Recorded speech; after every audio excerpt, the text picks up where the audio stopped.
Ya, terima kasih, Desi. Kita akan mendengarkan firman Tuhan, tapi sebelumnya nanti Ibu Santi berdoa untuk firman Tuhan. Silakan Ibu Santi. Ya, baik, mari kita berdoa. Bapa di surga, segala puji syukur hanya bagi-Mu Tuhan.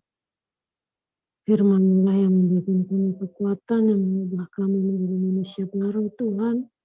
Dan pagi hari ini Tuhan, kami siapkan hati kami Tuhan, untuk mendengarkan firman-Mu Tuhan Yesus. Urapi yang mengukusa panjang.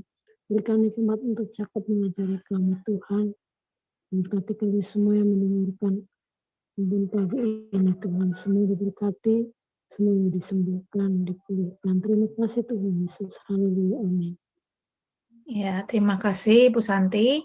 Kita akan, sebelum mendengar firman Tuhan, kita akan membaca ayat firman Tuhan terlebih dahulu.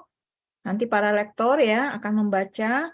Ayatnya diambil dari Yesaya 45 ayat 1 sampai 25. Nanti Ibu Neliana akan membacakan. Kemudian Lukas 10 ayat 1 sampai 21 Ibu Sarma, dan Lukas 10 ayat 22 sampai 42 Pak Welles Ang. Ya, silakan. Baik, terima kasih Bu Ana. Salam Bu Ana. Salam Pastor Paul. Salam Bapak Ibu semua yang ada di Zoom ini dan yang ada di live chat.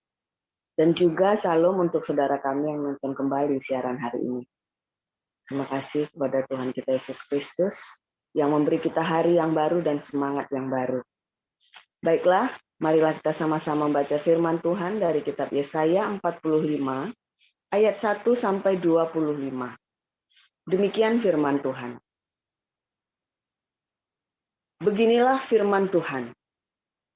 Inilah firmanku kepada orang yang kuurapi, kepada Koresh yang tangan kanannya kupegang, supaya aku menundukkan bangsa-bangsa di depannya dan melucuti raja-raja, supaya aku membuka pintu-pintu di depannya, dan supaya pintu-pintu gerbang tidak tinggal tertutup.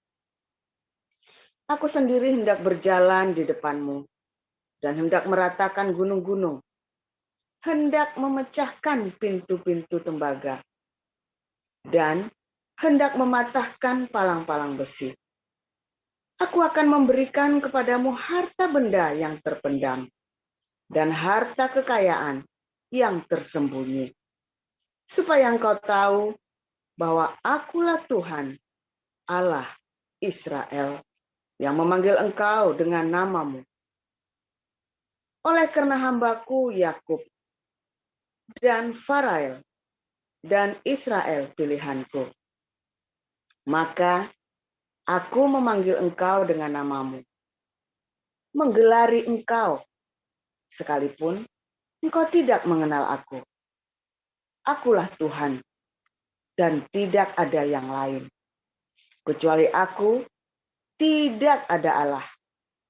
Aku telah mempersenjatai engkau, sekalipun engkau tidak, supaya orang tahu dari terbitnya matahari sampai terbenamnya bahwa tidak ada yang lain di luar aku. Akulah Tuhan dan tidak ada yang lain, yang menjadikan terang dan menciptakan gelap, yang menjadikan nasib mujur dan menciptakan nasib malang. Akulah Tuhan yang membuat semuanya ini. Hai langit, teteskanlah keadilan dari atas, dan baiklah awan-awan mencurahkannya. Baiklah bumi membukakan keselamatan, dan baiklah ditumbuhkannya keadilan. Akulah Tuhan yang menciptakan semuanya ini. Celakalah orang yang berbantah dengan pembentuknya. Dia tidak lain dari beliung periuk saja. Adakah tanah liat berkata kepada pembentuknya, apakah yang kau buat? Atau yang telah dibuatnya? Engkau tidak punya tangan. Celakalah orang yang berkata kepada ayahnya, apakah yang kau peranakkan? Dan kepada ibunya, apakah yang kau lahirkan? Beginilah firman Tuhan yang Maha Kudus, Allah dan pembentuk Israel. Kamukah yang mengajukan pertanyaan kepadaku mengenai anak-anakku, atau memberi perintah kepadaku mengenai yang dibuat tanganku? Akulah yang menjadikan bumi dan yang menciptakan manusia di atasnya. Tangankulah yang membentangkan langit, dan akulah yang memberi perintah kepada seluruh tentaranya. Akulah yang menggerakkan Koresh untuk maksud penyelamatan, dan aku akan meratakan segala jalannya. Dialah yang membangun kotaku, dan yang akan melepaskan orang-orangku yang tanpa bayaran dan tanpa suap, firman Tuhan semesta alam. Beginilah firman Tuhan, hasil tanah dari Mesir dan segala laba dari Ethiopia, dan orang-orang Sheba, orang-orang yang tinggi perawakannya, akan pindah kepadamu dan menjadi kepunyaanmu.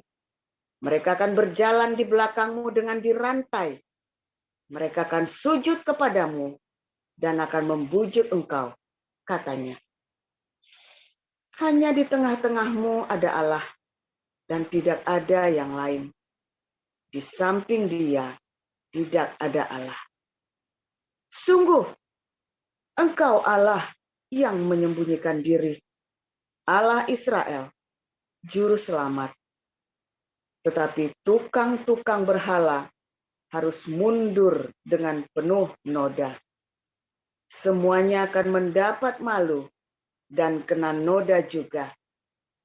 Sedangkan Israel diselamatkan oleh Tuhan dengan keselamatan yang selama-lamanya. Kamu tidak akan mendapat malu dan tidak akan kena noda sampai selamanya dan seterusnya. Sebab beginilah firman Tuhan yang menciptakan langit.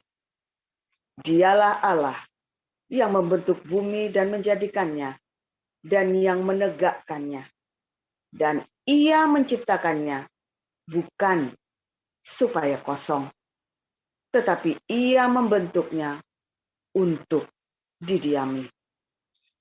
Akulah Tuhan, dan tidak ada yang lain. Tidak pernah aku berkata dengan sembunyi, atau di tempat bumi yang gelap. Tidak pernah aku menyuruh keturunan Yakub untuk mencari aku dengan sia-sia. Aku, Tuhan, selalu berkata benar, selalu memberitakan apa yang lurus. Berhimpunlah dan datanglah, tampillah bersama-sama. Hai, kamu sekalian yang terluput di antara bangsa-bangsa. Tiada berpengetahuan orang-orang yang mengarak patung dari kayu dan yang berdoa kepada Allah yang tidak dapat menyelamatkan. Beritahukanlah dan kemukakanlah alasanmu. Ya, biarlah mereka berunding bersama-sama. Siapakah yang mengabarkan hal ini dari zaman purbakala dan memberitahukannya dari sejak dahulu? Bukankah aku, Tuhan? Tidak ada yang lain. Tidak ada Allah selain daripadaku. Allah yang adil dan juru selamat. Tidak ada yang lain kecuali aku. Berpalinglah kepadaku dan biarkanlah dirimu diselamatkan. Hai ujung-ujung bumi, sebab akulah Allah dan tidak ada yang lain. Demi aku sendiri, aku telah bersumpah, dari mulutku telah keluar kebenaran, suatu firman yang tidak dapat ditarik kembali. Dan semua orang akan bertekuk lutut di hadapanku dan akan bersumpah setia dalam segala bahasa, sambil berkata, keadilan dan kekuatan hanya ada di dalam Tuhan.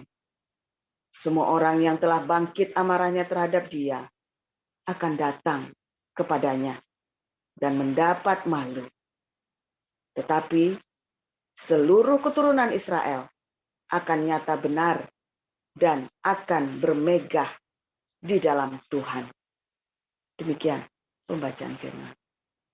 Ya, terima kasih Bu Mariana. Silakan Bu Salma melanjutkan. Baik, saya akan membacakan kebenaran firman Tuhan dari kitab Lukas pasal 10. Beginilah firman Tuhan. Kemudian daripada itu Tuhan menunjuk 70 murid yang lain, lalu mengutus mereka berdua-dua mendahulunya ke setiap kota dan tempat yang hendak dikunjunginya. Katanya kepada mereka, tuaian memang banyak, tetapi pekerja sedikit. Karena itu mintalah kepada Tuhan yang empunya tuaian, supaya ia mengirimkan pekerja-pekerja untuk tuaian itu. Pergilah, sesungguhnya aku mengutus kamu seperti anak domba ke tengah-tengah serigala. Jangan atau bekal atau kasut, dan janganlah memberi salam kepada siapapun selama dalam perjalanan. Kalau kamu memasuki suatu rumah, katakanlah lebih dahulu, damai sejahtera bagi rumah ini. Dan jikalau di situ ada orang yang layak menerima damai sejahtera, maka salammu itu akan tinggal di atasnya. Tapi jika tidak, salammu itu kembali kepadamu. Tinggallah dalam rumah itu, makan dan minumlah apa yang diberikan orang kepadamu, sebab seorang pekerja patut mendapat upahnya. Janganlah berpindah-pindah rumah.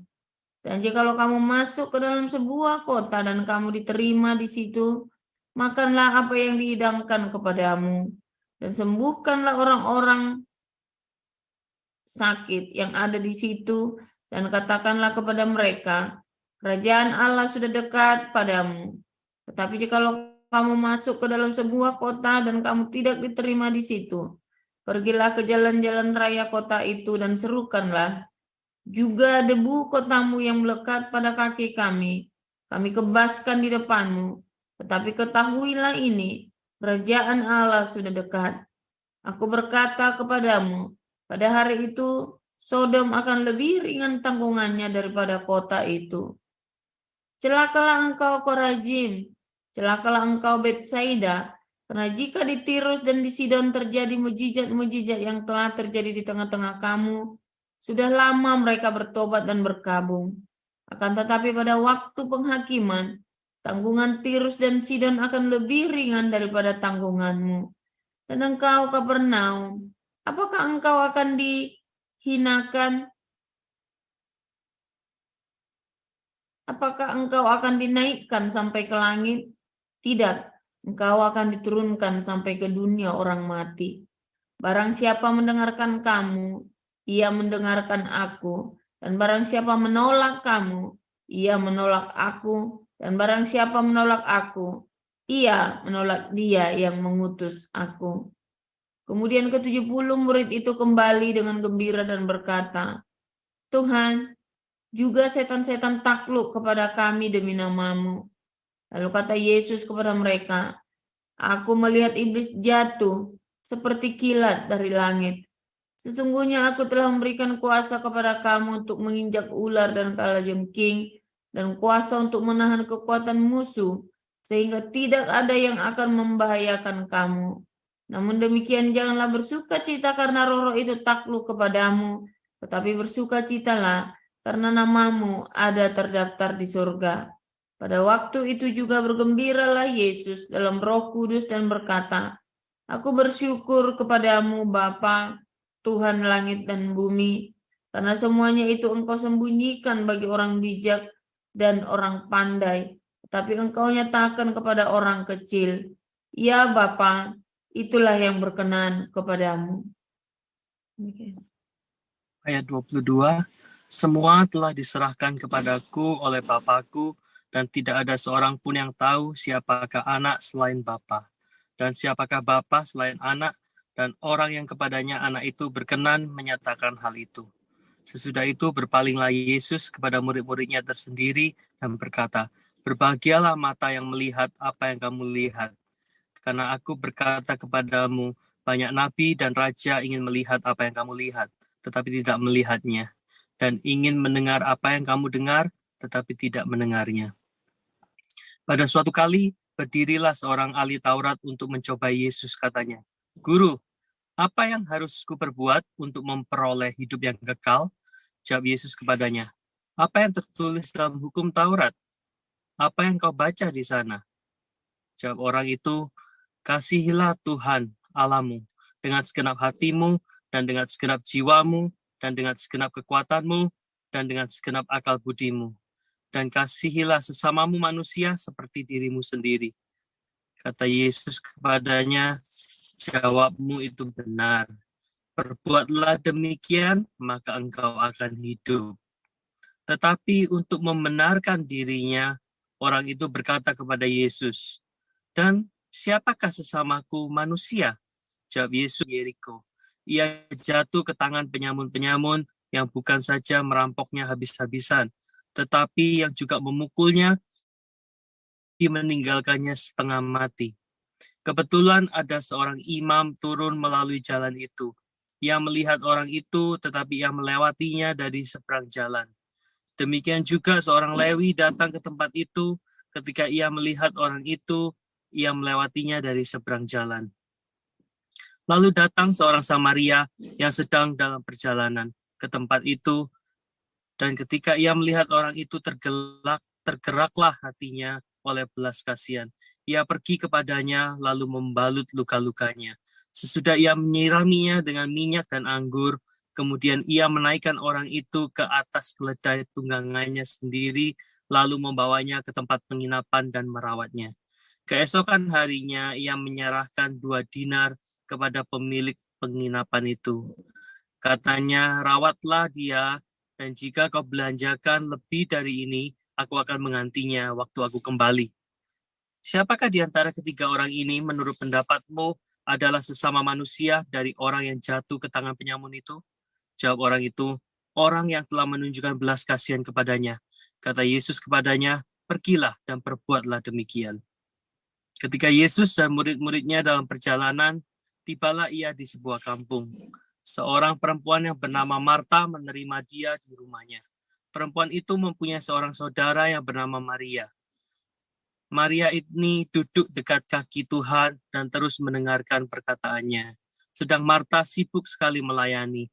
Ia mendekati Yesus dan berkata, "Tuhan, tidakkah engkau peduli bahwa saudaraku membiarkan aku melayani seorang diri? Suruhlah dia membantu aku." Tapi Tuhan menjawabnya, "Marta, Marta, engkau khawatir dan menyusahkan diri dengan banyak perkara, tetapi hanya satu saja yang perlu. Maria telah memilih bagian yang terbaik yang tidak akan diambil daripadanya." Demikian firman Tuhan. Amin. Ya, terima kasih untuk para lektor. Kita akan mendengarkan firman Tuhan pagi ini yang berjudul Raja Kafir yang diurapi Tuhan. Silakan, Pastor Paul. Ya, haleluya. Minta tolong Pak Yuda tampilkan Yesaya 45 ayat 13.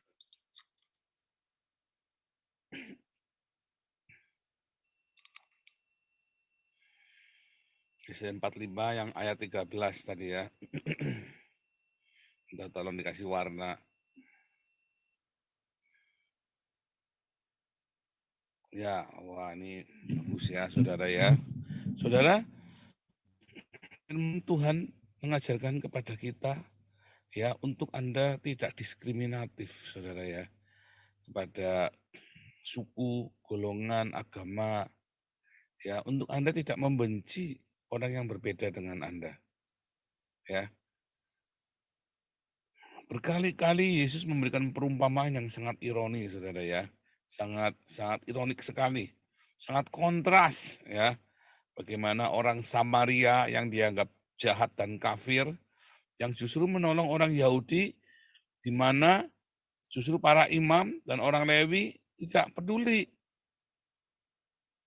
Tuhan juga menggerakkan Raja Kores, seorang kafir tak bersunat, untuk membebaskan orang Yahudi dari genggaman Babel dan dikembalikan ke Yerusalem. Bahkan kota Yerusalem dibangun dengan dana uang dari Raja Kores, bahkan dibangun bait suci dengan dana dari Raja Kores. ya.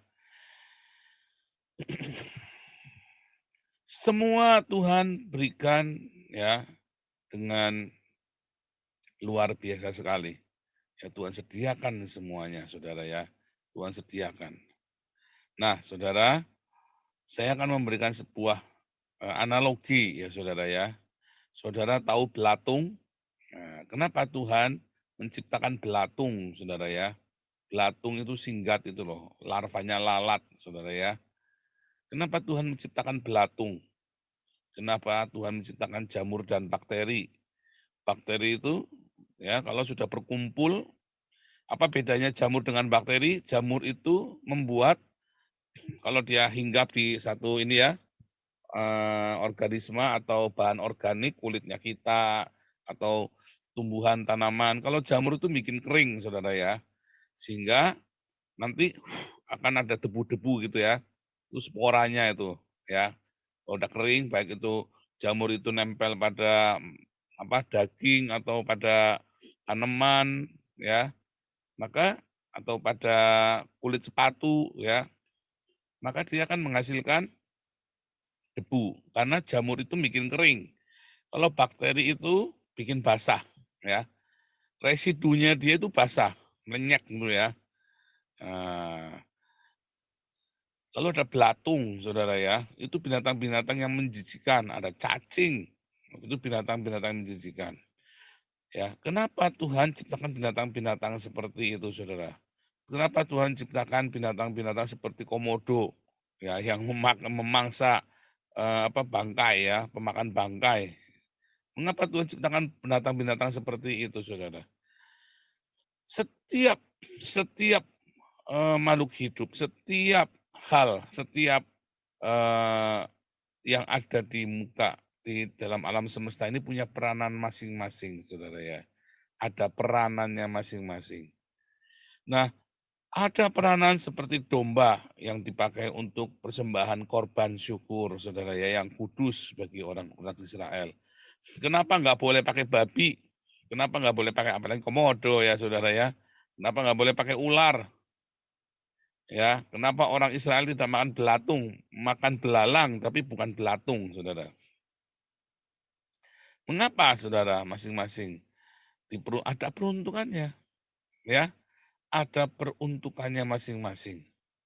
Nah, saudara, termasuk orang-orang berdosa di dalam sekeliling hidupmu. Makanya Tuhan tidak memusnahkan orang berdosa di sekelilingmu, saudara. Karena orang berdosa ini juga mempunyai peran masing-masing di dalam setiap kehidupan.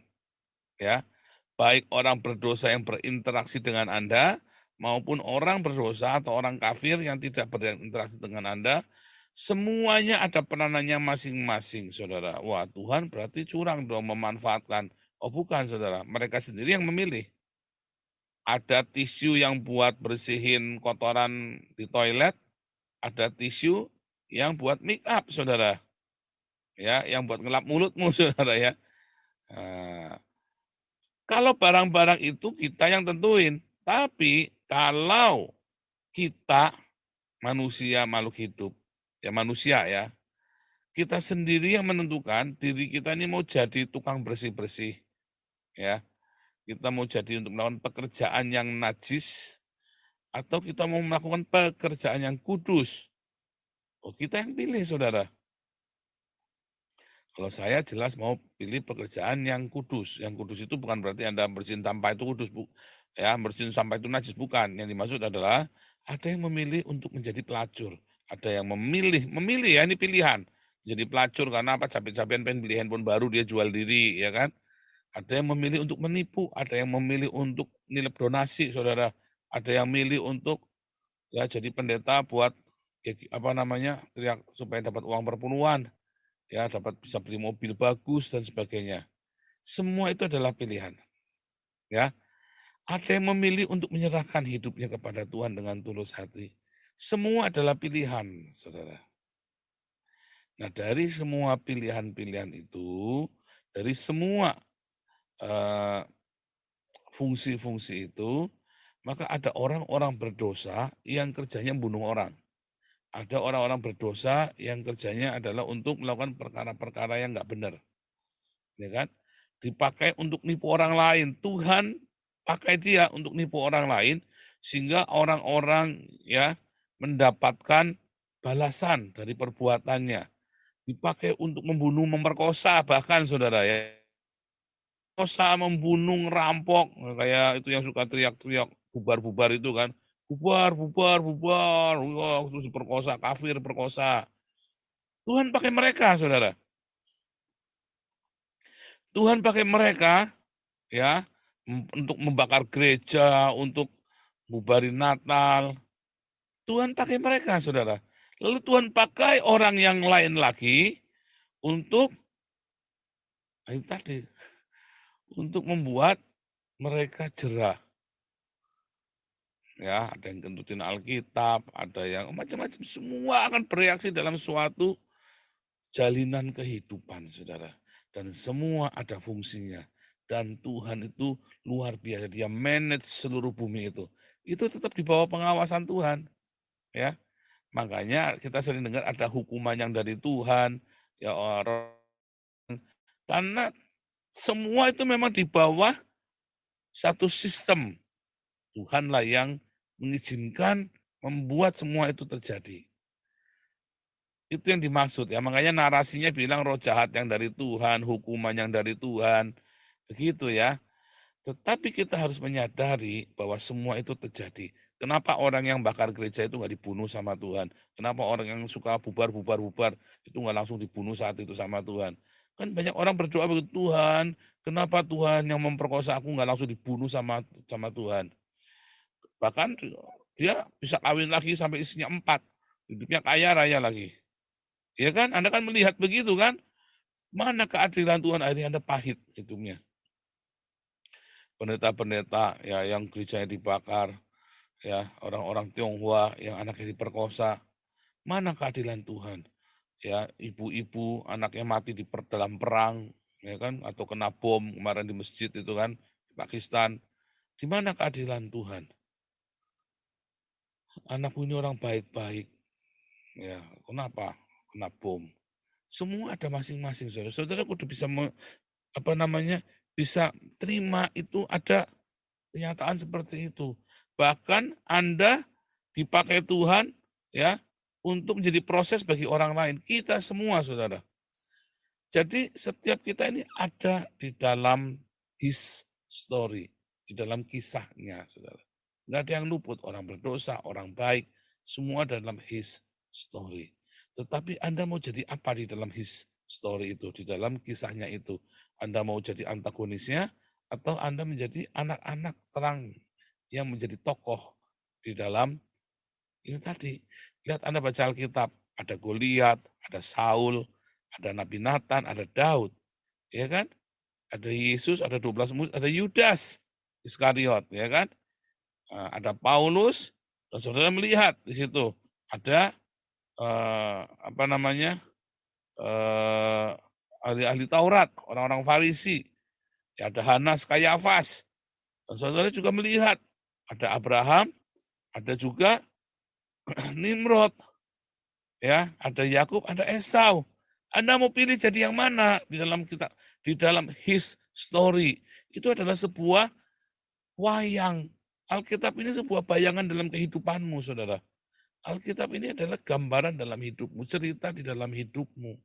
Dan Anda yang memilih, Anda menjadi lakon yang mana? Anda sendiri yang pilih, ya. Lalu Anda serahkan hidupmu pada Tuhan. Masalahnya banyak orang yang tidak mau menyerahkan hidupnya kepada Tuhan. Dia mau jalani sendiri hidupnya, ya, dia mau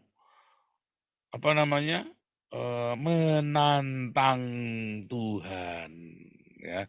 Ada banyak kisah di dalam Alkitab, tapi Anda memilih untuk menantang Tuhan. Nah, itulah saudara.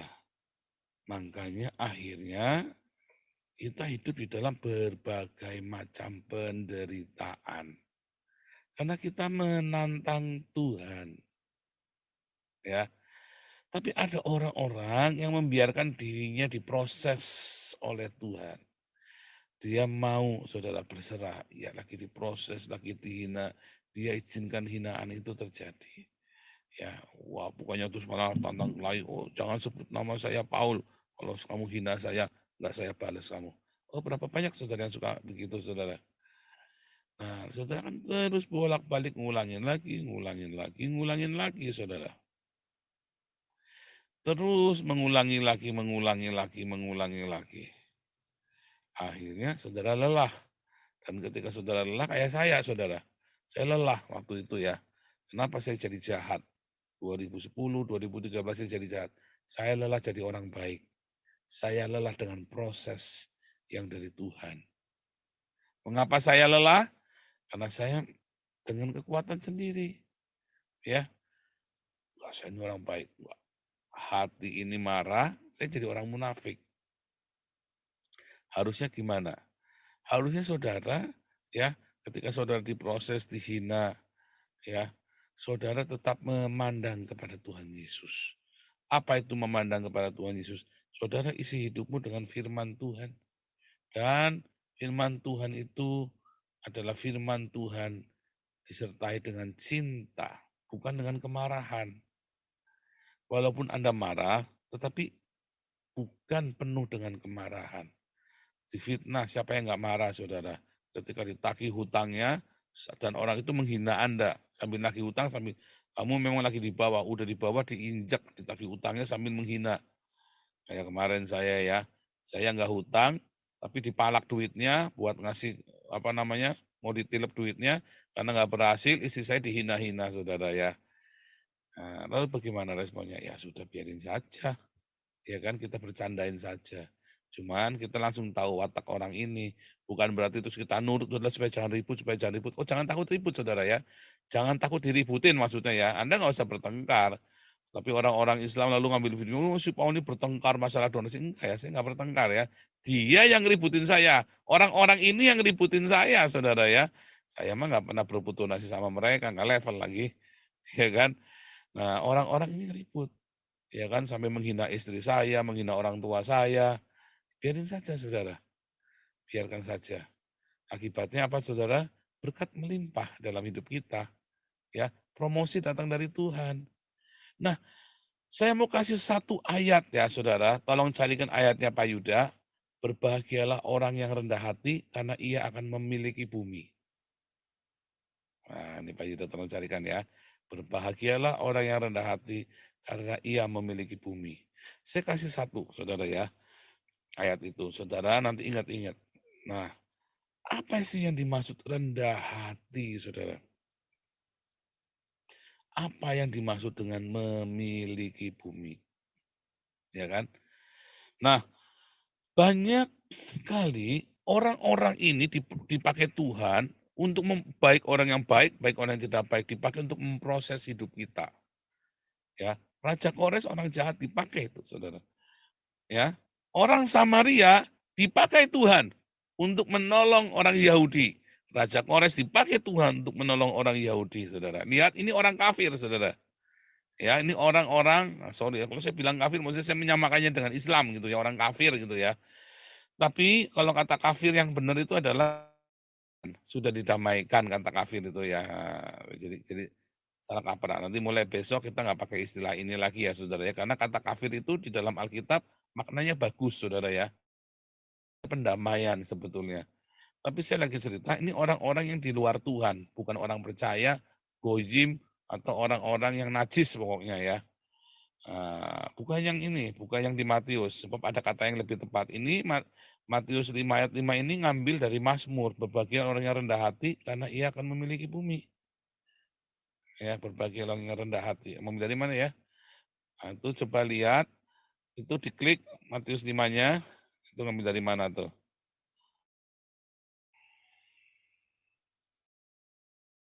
Ayat 11. Nah, benar ya. Nah, orang-orang yang rendah hati ini, saudara, dia akan memiliki bumi. Ya, bumi ya. Pada mulanya Allah menciptakan langit dan bumi, ya. Ya. Itu katanya orang yang rendah hati akan mewarisi Haaret, saudara ya. Berbagi orang yang akan mewarisi Haaretz. Ya, tertulisnya begitu ya.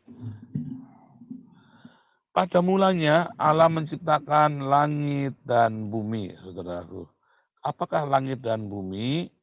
Ya, langit adalah hal-hal yang rohani, saudara ya.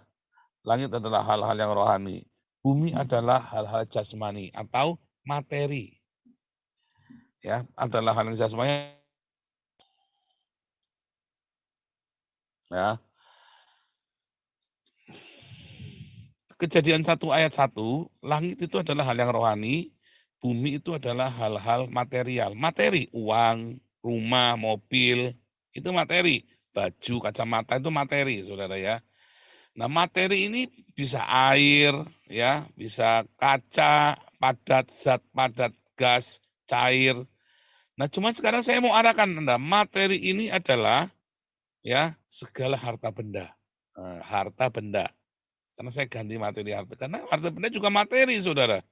Berbahagialah orang yang rendah hati, karena dia akan memiliki harta benda. Boleh nggak? Boleh. Karena Mazmur 37 ayat 11 ini, memang kata mewarisi negeri itu terjemahnya salah itu ya. Itu orang yang rendah hati itu akan Haaretz.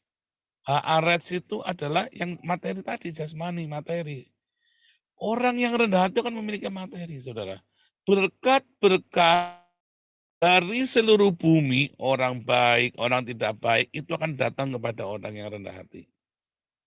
Anda tadi baca di dalam Yesaya 45, kekayaan bangsa-bangsa itu akan datang. Akan datang kepadamu ketika kamu merendahkan dirimu, rendah hati, saudara. Banyak orang pinter, ya, saya ini termasuk orang pinter. Dulu saya sombong sekali, saudara. Karena saya pinter, saya bisa kerja. Saya 2 tahun, 3 tahun saya keluar pindah kerja, gajinya naik 2 kali, gajinya naik 3 kali, saudara. Dari gaji 1,5 juta sampai gaji saya 50 juta. Ya, serius, saudara ya, gaji saya gede dulu ya, lumayan ya. Padahal saya cuma lulusan pertanian, saudara. Ya, dalam negeri lagi. Tetapi saya sombong sekali. Saya nggak seneng sama bosnya, bisa tak gebrak bosnya, saudara ya. Bisa tak gebrak mejanya, tak balik, saudara. Kalau saya jengkel sama bos saya itu bisa tak balik. Saya gedein, kalau saya masuk perusahaan, itu perusahaan kecil tak gedein sama saya, saudara. Saya setting supaya besar. Selalu begitu. Tapi karena itu saya jadi sombong. Akibatnya apa, saudara? Saya disalip oleh orang-orang di bawah saya. Saya itu GM di sebuah perusahaan. Saya punya asisten manajer. Jadi dia 2 tingkat di bawah saya. Asisten manajer, manajer GM. Nah, asisten manajer ini, waduh, ini mah pin-pinbo, saudara ya. Seumuran, tapi pin-pinbo seumuran saya. Tapi dia rendah hati, saudara. Ya, dia rendah hati. Hari ini dia jadi CEO di perusahaan itu. Masih bekerja di perusahaan itu. Perusahaan itu sadisnya minta ampun, saudara. Kalau bos yang ngamuk itu ya, sepatu itu bisa dilempar ke kepalamu, saudara. Saya emang nggak mau digituin dulu ya. Tapi orang ini sekarang jadi CEO. Gajinya 2 kalinya saya, saudara. 2 kali gaji saya terakhir. Ya, gede banget gajinya nih, saudara. Itu salah satu contoh, saya lagi cerita ya. Banyak orang-orang yang tinggi hati sombong. Oh, ini prinsip. Anda menjaga prinsip yang tidak perlu. Saudara baca ayat ini, saudara. Orang-orang yang rendah hati akan memiliki materi, saudara. Bukan karena Anda pintar, bukan karena lihai, tetapi karena Anda rendah hati. Di dalam kerendahan hati itu selalu ada kejujuran, saudara ya. Karena rendah hati itu merendahkan, ya, sehingga orang bisa melihat dari atas, ngeliat ke bawah. Nah, Anda jujur akan mewarisi bumi, ya, bukan orang-orang yang sombong. Banyak orang jujur tapi sombong, nggak bisa, saudara. Ya, datangnya itu dari mana? Dari orang kafir dan dari orang percaya. Jadi nggak semuanya itu, tapi dari bangsa-bangsa, termasuk dari orang kafir itu, pertolongan Tuhan itu datang. Coba kalau orang Yahudi ini nggak mau dipegang sama orang Samaria, najis nggak mau, najis. Ditolong nggak orang Yahudi ini? Ketika para rasul datang ke sebuah rumah, shalom, diberkatilah, dikasih nubuatan, orang bilang nggak mau. Rumah itu diberkati nggak? Enggak. Saudara, Anda perlu kerendahan hati. Itulah sebabnya Alkitab mengajarkan kita ya tentang sesama. Itu Anda tidak boleh mendiskriminasi orang itu Jawa, Cina, Batak, bule, hitam, nggak bisa, saudara. Alkitab menolak diskriminasi rasis seperti itu. Agamamu Islam, Kristen, Buddha, Hindu, Alkitab nggak mau, saudara. Karena yang namanya sesama manusia, ya kita semua. Tuhan bekerja dalam setiap manusia itu untuk memberkati hidupmu, saudara. Sehingga Anda nggak bisa membedakan. Nah, beda dengan pernikahan. Kalau pernikahan harus satu yok, satu beban. Satu beban ini bukan cuma sama-sama Kristen. Belum tentu ya. Ada pendeta, ya, istrinya belum lahir baru, ditinggal, kabur, saudara ya. Serius, ini pendeta terkenal, penyanyi terkenal ya, bukan pendeta yang di Amerika, bukan itu ya, bukan pendeta yang lagi kabur ke Amerika, bukan ya.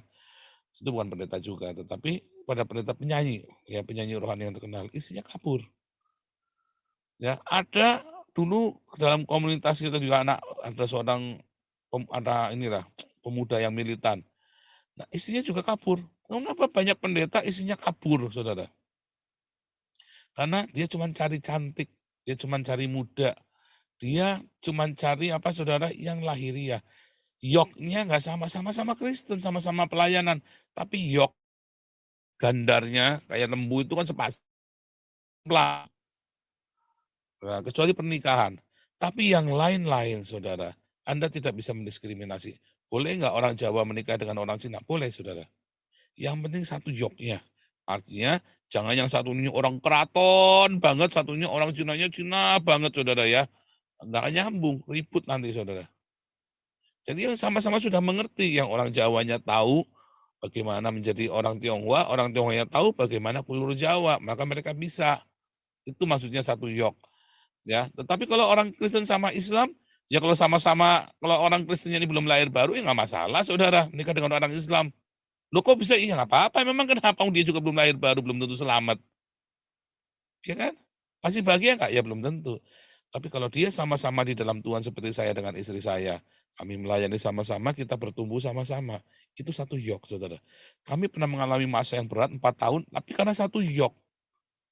Nah, itu beda pernikahan. Tapi kalau untuk hal-hal lain, kamu tidak boleh membeda-bedakan. Ya, Jawa, Cina, Kristen, Islam, Kristen, Buddha, Hindu, nggak bisa, saudara. Dalam bekerja, ini prioritas yang Kristen dulu yang kita angkat. Oh, nggak bisa, saudara.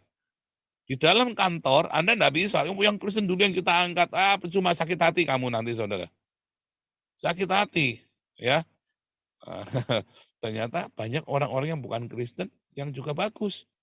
Walaupun dia Islam, ya, atau dia Hindu, Buddha, Tuhan bisa pakai orang-orang kafir ini, karena orang kafir ini pun bisa diurapi oleh Tuhan.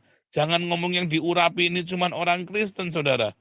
Enggak, Tuhan bisa pakai siapa saja ya untuk dia diurapi dan menjadi berkat bagi hidupmu, saudara. Ya, buka pikiranmu pagi ini, buka hatimu, saudara.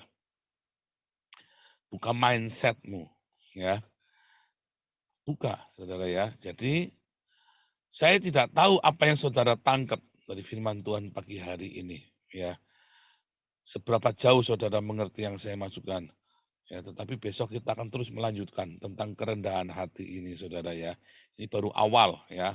Orang yang rendah hati akan memiliki haaretz.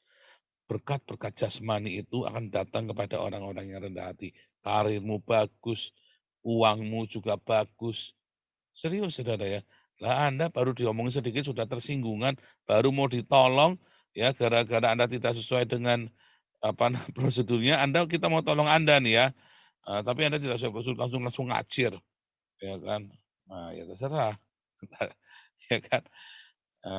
Kita ada prosedurnya. Salah paham. Dikit-dikit tersinggung, dikit-dikit susah, saudara. Orang yang tersinggungan, makanya dia jauh dari berkat-berkat jasmani. Ya, kenapa? Karena dia mudah sekali tersinggung. Mudah sekali salah paham. Kenapa orang bisa salah paham? Karena dia tidak rendah hati. Ya, kalau dia rendah hati, dia akan diem. Kalau salah, aduh kayaknya ada miss nih, dia diem dulu, saudara. Ya, diem. Nanti clear. Udah ada gengsi, saya udah nggak mau. Sudah gengsi, dia nggak mau terima duitnya. Akhirnya anaknya kapiran. Anaknya mau sekolah kapiran, nggak bisa terima duitnya, saudara. Sementara padahal cuma salah prosedur doang, yang bisa diulangi lagi prosedurnya, lah udah tanggung sakit hati, ya terserah. Nah itulah, banyak orang begitu ya saudara ya.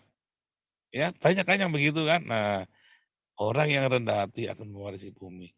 Ya, orang kafir, orang apa, berkat-berkat itu semua dari bangsa-bangsa, orang goyim ya. Orang-orang kafir itu orang-orang goyim. Nah sama, goyim dari bangsa-bangsa itu akan datang kepadamu dari goyim itu saudara. Berkat-berkat itu datang kepadamu. Ya, ini buat pendahuluan topik ini saudara ya. Tuhan Yesus memberkati. Silakan, Tuhan.